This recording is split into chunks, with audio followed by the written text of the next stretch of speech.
Have you ever walked into a room and without knowing why, you immediately felt uneasy? Maybe your energy dropped, you couldn't focus, or you just wanted to leave. Spaces can have that effect on us. And it's not random. There are real reasons behind it. Today we'll explore why some spaces simply don't feel good. And more importantly, what's going on in those rooms that makes us feel this way. 1. The lighting is wrong. Let's start with lighting. Many homes still rely on one ceiling light trying to do it all. Bright enough to work, soft enough to relax, warm enough to feel cozy. The problem is, one light can't play all those roles at once. The result is a room that feels flat, harsh, or uncomfortable. Bad lighting doesn't just make a room look uninviting. It makes your eyes tired and your brain restless. Good lighting layers, soft lamps, task lights, natural daylight make a space feel alive. But when lighting is wrong, the whole room feels wrong.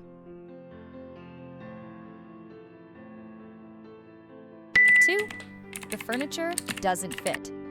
Picture this, a tiny living room with a giant sectional sofa squeezed into it, or a narrow bedroom overwhelmed by an oversized wardrobe.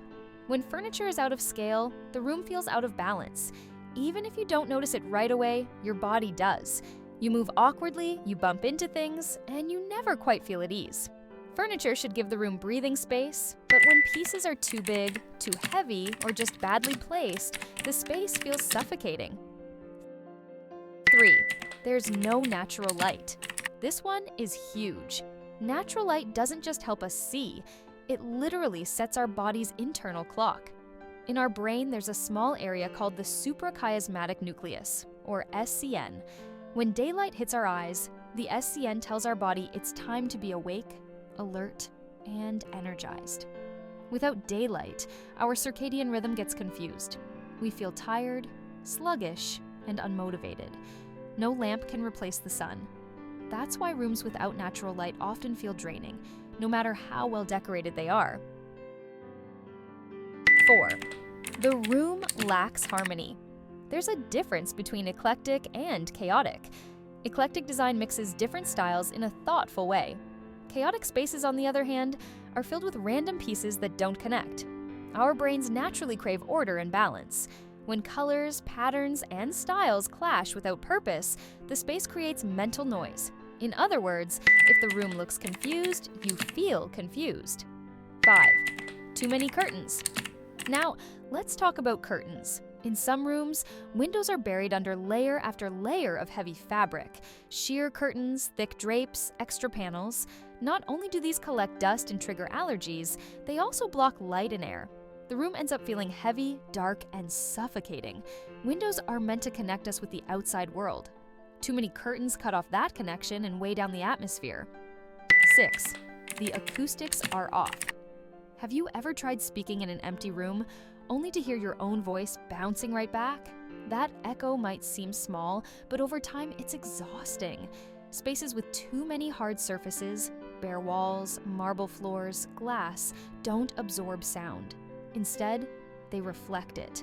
And living in constant echo makes it hard to relax, focus, or even hold a normal conversation.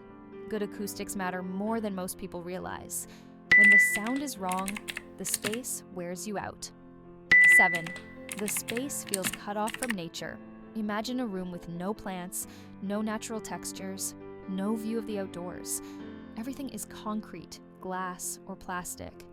It feels cold, distant, almost like a prison cell. Humans are wired to connect with nature. A simple plant, a wooden surface, or natural light through a window can completely change how a room feels. When a space is disconnected from nature, our well-being suffers. It feels lifeless, because in many ways, it is. 8. The room has no soul. Some rooms don't feel like they belong to anyone. They're sterile, impersonal, almost like a waiting room. And that emptiness can be just as unsettling as clutter. A space with no character makes us feel like we don't belong there either.